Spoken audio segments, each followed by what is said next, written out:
Okay, so back in Maya, hello. Um, so as we're building more complex scenes and we're thinking about working in the round, um, we have our hero, our perspective camera, which lets us kind of orbit around and look around our object from different directions, which we can reset by clicking over there. And we also have our top, front, side, and perspective views by clicking over here. Now in this over here, I have a wall that I'm going to use as a bounce to bounce the light around. And it's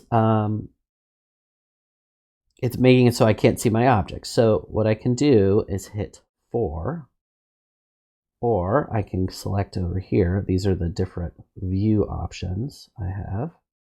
I can go smooth shade, wireframe, okay? And then I can kind of see the outline of stuff. Another handy thing is Alt B. So that lets you change the background color. Perhaps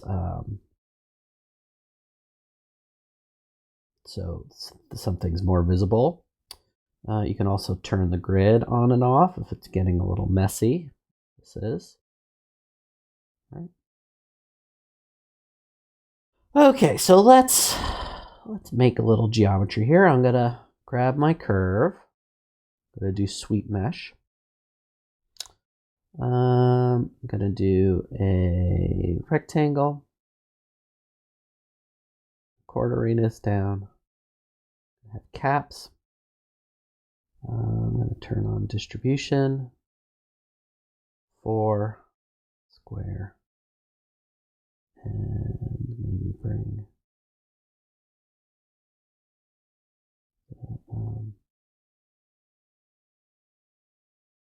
width down a bit.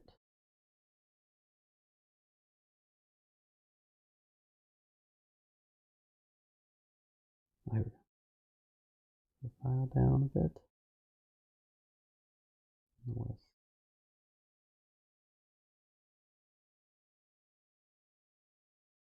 Yeah, let's do that. Okay, and then I'll add some twist. Looks cool. All right, it's a little jaggedy. Here, I'll go full screen. It's a little jaggedy.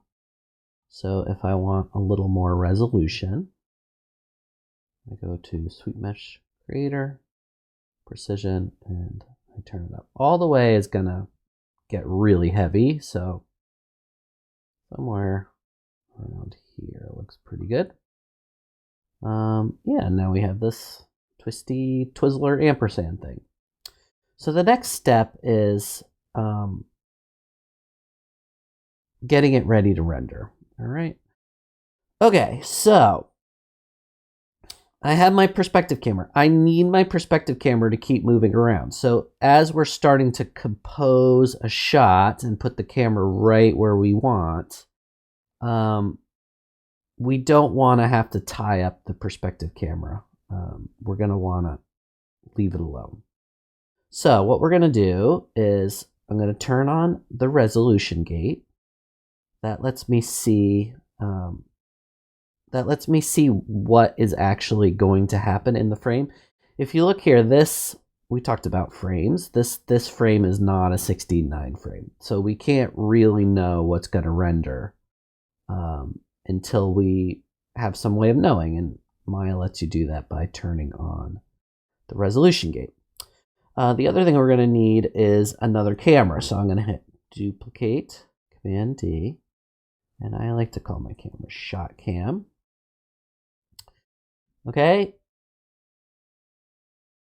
So now I have 2 perspective cameras. All right, perspective and shot cam. But right now we're still in perspective, and I can tell because it says perspective. To go to my new camera, I go panel, perspective, shot cam. Right now it looks the same because they're in the same spot. But what if I go back to my perspective cam And I like turn around and I'm like looking at my twisty, and I want to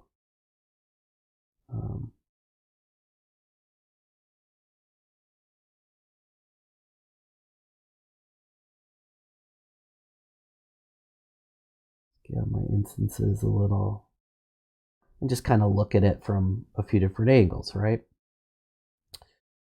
Well, I can do that, and now I can go back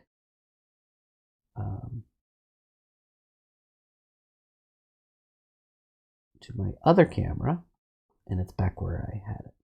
Right. All right. Let's do a few new things. So right now, this thing down here is your timeline. We're not going to be doing any animation in this class, but it can still be helpful to set keyframes. And all a keyframe is a stored set of numbers. So the first thing I did is I took my timeline, and now my timeline is just 2 frames. Okay, 1 to 2.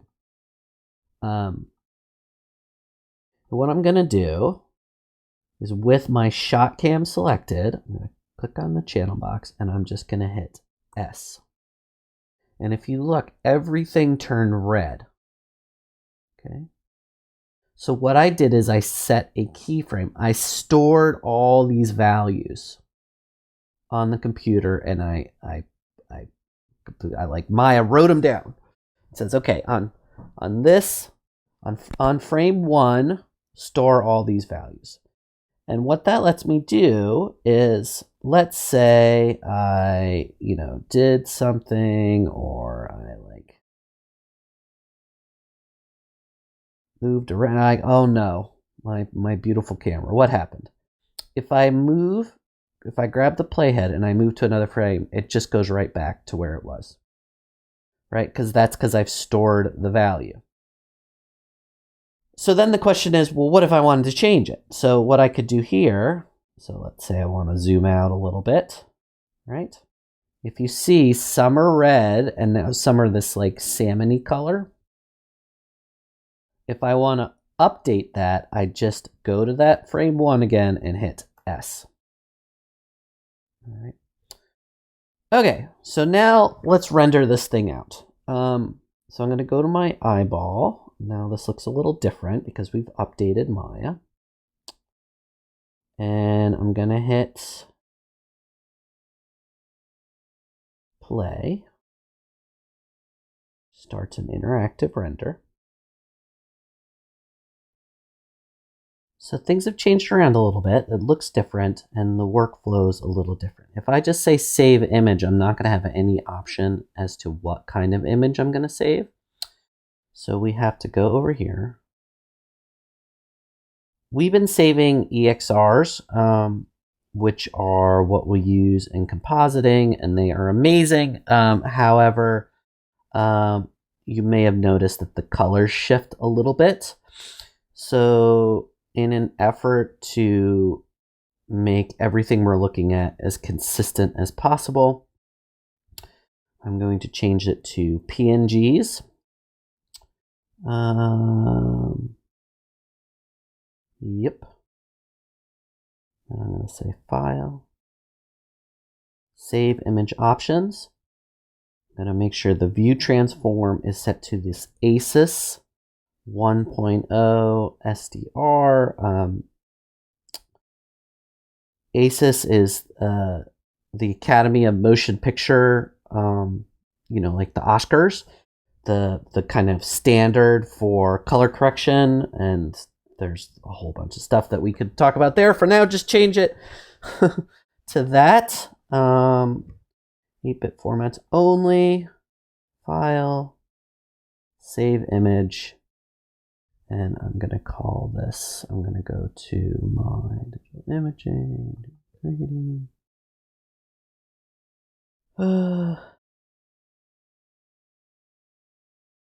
Images, call this ampersand for PA. Save. And then I'm going to go. And, if you find yourself going to certain folders a lot, it can be handy to just save them on your kind of favorites bar. You can also remove stuff if it's getting a little cluttered. All right, so project 2, Maya, images. And there we go. And it should look just like your frame. Same grays, same everything. Yep, great. All right. And that's that. And if I want to make revisions, I can go to my perspective cam.